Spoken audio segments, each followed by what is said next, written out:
Triple E EDC back again with another knife video. This is the Hinderer Nieves. Now I did a review on these and did a flippability discussion on this a while back, but a couple of things have changed and there's new versions of it that came out. It's new pricing, and also my tastes in balisongs have evolved a little bit. I've had an opportunity to get my hands on more balisongs, and so I think I have a better opinion now of where this sits in the market than I did when I did my original video. I'll go ahead and leave it up because some of those thoughts are still valid, but I am going to, if I remember, link this video in those videos so people can be aware of it.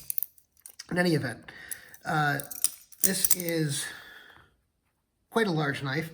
As far as size comparisons go, it's about the same size as the Benchmade 87 or the Benchmade 85, and only slightly larger than the Squid Trainer or Cracker Rackin' from Squid Industries and the Alpha Beast from BRS. Go ahead and move these down so you get everything on the camera. Okay, so I'm going to go ahead and move a couple of these off. Now that we've got the size comparison out of the way, one thing to note is this is a Generation 1. They've done some updates to this to get rid of a couple of things that were problematic in the first generation run. One is the blade rub. From what I understand, they've significantly improved the issue of blade rub, which was a hallmark of the original Gen 1.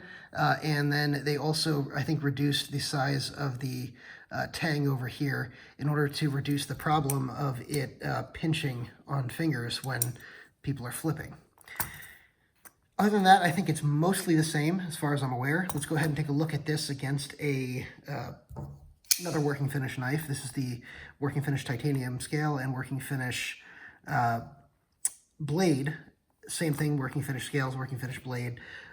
Both of these are Hinderers, so you get the same finish. The big difference, obviously, is with the filler tabs. These are very much working finish. You can see there, and the filler tabs here are a slightly different color. One benefit of these filler tabs in this model is that you can use the filler tabs. You can swap them out with any of the other filler tabs that fit any Hinderer. You can also swap them out with pocket clips. So if you like a pocket clip on your balisong, you can do that here, which a lot of balisongs, that's not an option on. If you want a quick size comparison with some other knives, let's go ahead and take the Super Freak, which is the same size as a PM2, Spyderco PM2, and this is a Para 3. So you're gonna get that this is a pretty big knife. Balisongs in general are pretty big. I don't think we need to do a ton more comparisons as far as size comparisons. I normally do quite a lot of them, but let's just go ahead and do the Benchmade Griptilian and the Spyderco Shaman. So you can see balisongs, pretty much all the balisongs are going to be quite large. And this is no exception. As you can see, this is actually a very light knife, and the reason it's light is, as you can see, the handles are going to be, number one, significantly more milled out, and they're going to be skinnier all the way down than things like this, this is aluminum, this is titanium, by the way, so there's a little bit of a weight difference there. This is a channel construction, so it's going to be heavier, but it's still, these are thicker handles, you know, so this is a much lighter knife than any of these three.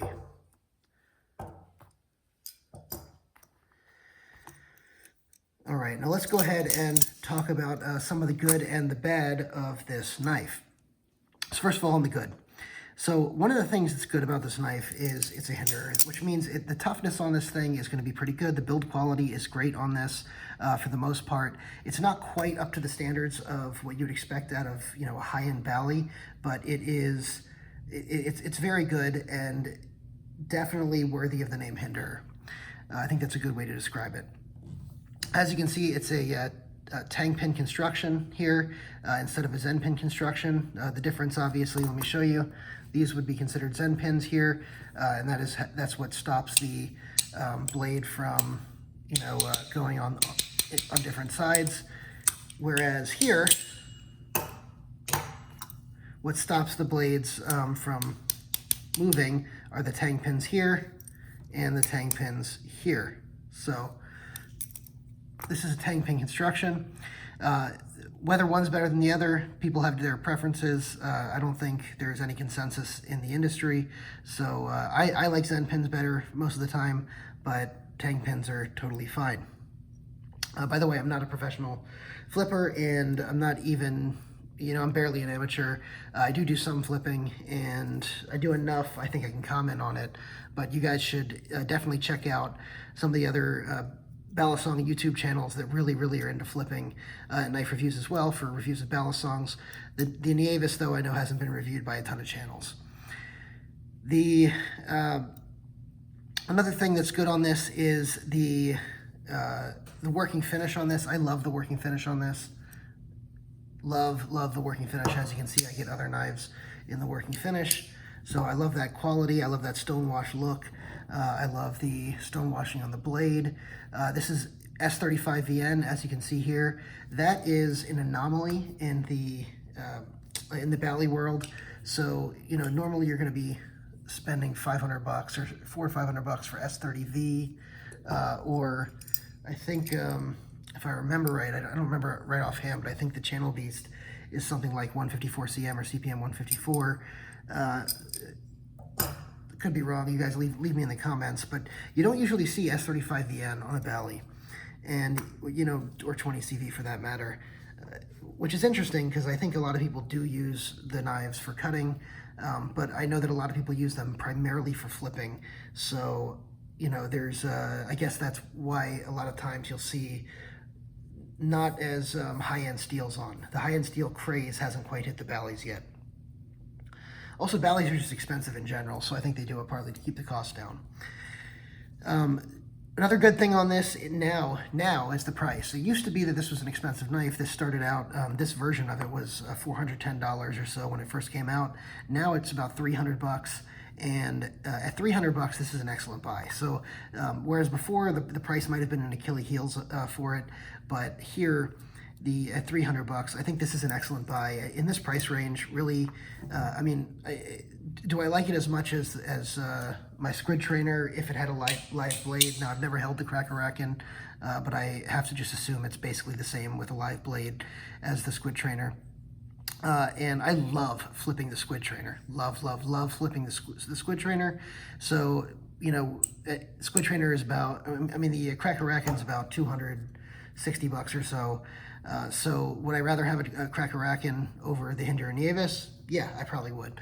But the Hinderer Nieves is is titanium handles and S35VN steel for $300, whereas the Cracker-Racken, even though it's a more enjoyable flipping experience, is aluminum handles.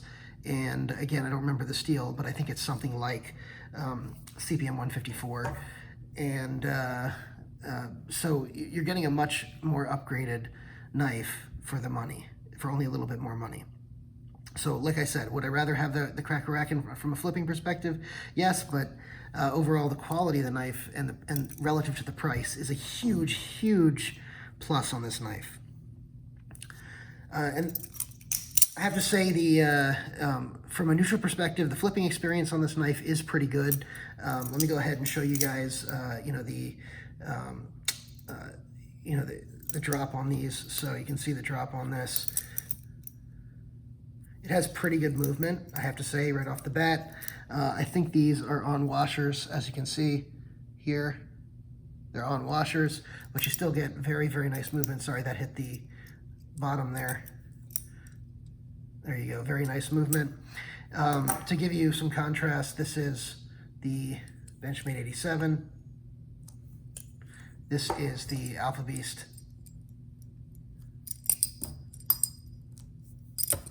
Oops, hit the camera. Hence why I have it so high to begin with. And then this is the squid trainer. As you can see, they're all pretty free swinging. The smoothest is probably that squid trainer with the, let me see.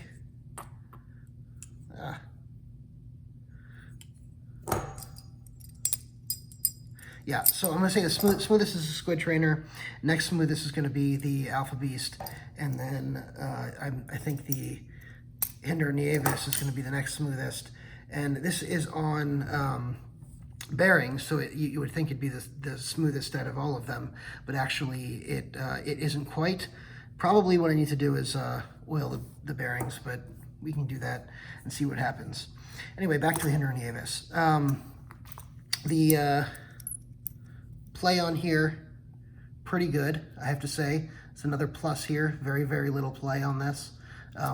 Handle play is going to be something that a lot of people look for in a bally, because you don't want things shifting up and down while you're flipping it through the air with a live blade, because, you know, one unintended shift could cut you. So you have less control over the knife overall. And so the fact that this has pretty much no handle play right here is an excellent, excellent thing. See if I can get it even lower. Yeah, very, very little handle play. So that's a great thing too. Let me go ahead and talk about the negatives on these real quick. One of the negatives right off the bat is going to be the latch. The latch on this is not designed very well, and the reason for that is because it has a flat on the head right here. And what that does is it'll cause it to catch while you're flipping it right here and not slide off. Now, contrast with a couple of other mechanisms. So this one is pointed, and so when you slam here, it'll come off because it's pointed and angled. It'll just, when you close it, it'll close on itself. It doesn't block it out of the way.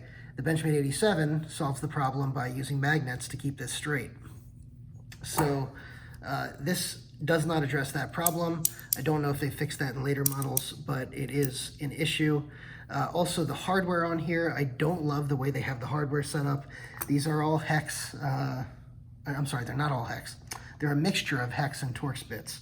And so that's part of a problem. This is, let's see, it's a 5/64. Let me see if you can see that. 5/64 hex is what the pivot is, right? And then